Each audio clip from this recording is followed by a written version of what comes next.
395장 찬송하십시다. 찬송가 395장입니다.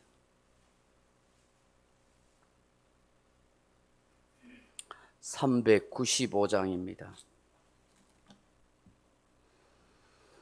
자비하신 예수여, 내가 사랑 가운데 의지할이 없으니 슬픈 자가 됩니다. 마음 심히 어두니 밝게 하여 주소서. 나를 보호하시고 항상 인도하소서. 죄를 지은 까닭에 나의 마음이 고나니 용서하여 주시고 쉬게 하여 주소서.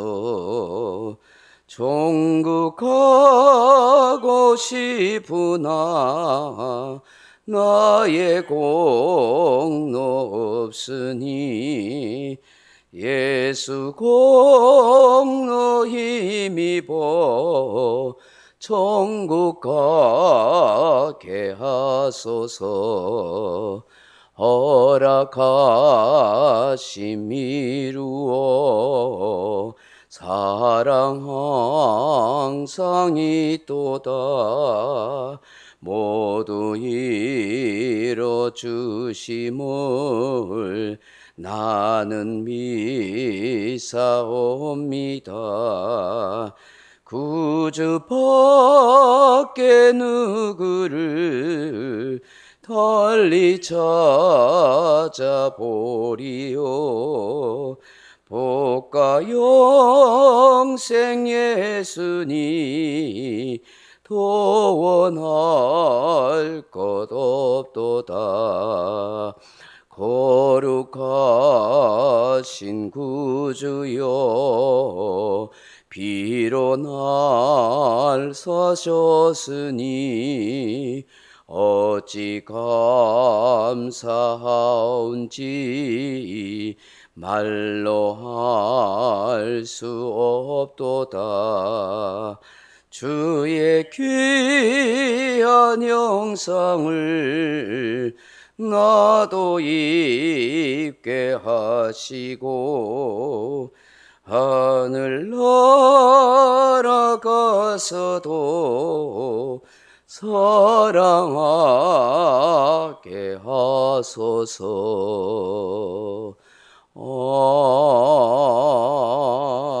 아멘. 하나님 말씀은 신약성경 사도행전 23장 2절에서 5절 말씀까지 같이 읽겠습니다. 신약성경 228페이지 사도행전 23장 2절에서 5절 말씀입니다. 찾으셨으면 한 목소리를 같이 읽어보겠습니다. 대제사장 아나니아가 바울 곁에 서 있는 사람들에게 그 입을 치라 명하니 바울이 이르되 회칠함 담이여, 하나님이 너를 치시리로다. 네가 나를 율법대로 심판한다고 앉아서 율법을 어기고 나를 치라 하느냐 하니, 곁에 선 사람들이 말하되 하나님의 대제사장을 내가 욕하느냐. 바울이 이르되 형제들아, 나는 그가 대제사장인 줄 알지 못하였노라. 기록하였으되 너의 백성의 관리를 비방하지 말라 하였느니라 하더라. 아멘. 사랑하는 성도 여러분, 불의를 행하는 관직에 있는 사람이나 권세를 행사하는 사람을 보면 어떻게 해야 합니까? 첫째, 속으로 부글부글 끓으면서 성질내면서 가만히 있는다. 둘째, 모른 체하고 외면한다. 셋째, 데모를 하거나 권세를 끌어내릴 방법을 모색한다.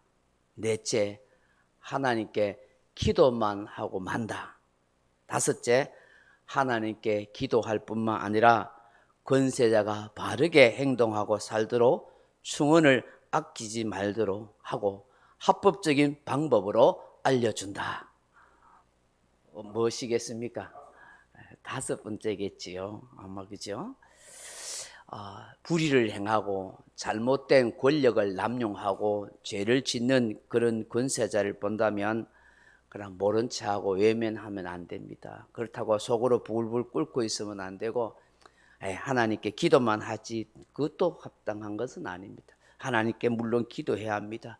그렇지만 그 권세자가 그 권력을 바르게 행사하고 바르게 백성들을 섬길 수 있도록 충원도 하고 합법적인 방법으로 가르쳐 줘야 하는 것입니다. 사랑하는 성도 여러분, 정당하게 정의롭게 선거를 통해서 일정 기간 권력을 가지고 백성을 섬기는 그런 권력자들에 대해서 우리는 많이 기도해 줘야 합니다. 그분들을 또한 존경해 줘야 뿐만 아니라 그들이 정의롭고 백성들을 바르게 섬길 수 있도록 그렇게 해 줘야 하는 것입니다. 그렇지만 이 세상에는 불의한 방법으로 혹은 군대나 총칼로 권력을 잡고 백성을 통치하는 사람들이 많습니다. 이러한 사람을 볼 때마다 우리가 참 가슴 아파하면서 또한 기도하면서 이런 사람들이 바르게 나라를 다스리도록 그렇게 합법적인 방법으로 가르쳐 줄 필요도 있는 것입니다. 오늘 본문에 보시면 바울이 진리를 외치고 또 자기 양심을 따라서 범사에 정말 하나님을 잘 섬겼다고 어제 새벽에 또 말씀을 보고 또 그가 그렇게 간증하는 것을 우리가 듣지 않았습니까? 그런데 이런 사도 바울의 신앙 간증 또 범사의 양심을 따라 하나님을 섬겼다는 이 아름다운 신앙 고백을 듣기 싫어하는 그런 사람들이 많이 있는 거예요. 유대 백성들뿐만 아니라 정치적 종교적 권세를 누리고 있었던 바리새인들과 제사장 그룹들이 있었어요. 그 중에 대제사장 아나니아라는 사람도 있었습니다. 이스라엘의 종교적인 최고 지도자인 이 대제사장 아나니아라는 사람이, 여러분 이 대제사장 아나니아쯤 되면은 그죠? 대제사장쯤 되면은 누구보다도 신앙적이고 종교적이고 정직해야 되고 바르게 그렇게 남들에게 존경을 받을 수 있는 그런 삶을 살아가야 안 되겠습니까? 얼마나 해박한 지식이 많고 똑똑한 사람이겠습니까? 그런데 그렇지 못했던 거예요. 당시 역사가들에 의하면은 이 대제사장 아나니아는 유대 민족으로부터 많은 종교세를 받고 심지어 제사장들에게도 세를 받아 많은 그런 세를 받아서 개인적으로 착복하고 로마의 고급 관리에게 뇌물을 갖다 바치고 아부를 하고 아주 그죠? 파렴치하면서도 잔인한 사람이었다 하는 것입니다. 그 하나님의 거룩하신 그 직분을 가지고 자신의 정욕을 채워줄 이익의 재료로 여기고 산 인물이었던 것입니다. 이런 부패한 심령을 가지고 있었기에 바울이 전하는 그 복음의 말씀에 대해서 찔림을 받고 회개하기는커녕 진리의 말씀을 듣기는커녕 거부해 보십니다. 오히려 자신의 권력을 이용해서 바울의 입을 어떻게 해요? 치라 명했습니다. 2절 다시 한번 보십시오. 대제사장 아나니아가 바울 곁에 서 있는 사람들에게 그 입을 치라 명하니. 아멘. 자기의 부하에게 바울이 복음을 전하고 이야기하니까 입을 치도록 한 거예요. 참 악한 사람이죠. 하나님의 진리도 하나님의 말씀도 자신의 권력의 힘으로 얼마든지 능히 제압할 수 있다, 이렇게 생각했던 것 같아요. 한마디로 이 대제사장 아나니아는 지극히 세속적이고 육신적인 안목을 가진 사람, 그러면서 거룩한 대제사장이라고 그렇게 권력을 행사했던 것입니다. 전형적인 위선과 외식의 인간이요 부패하고 타락한 종교인에 불과했던 것입니다.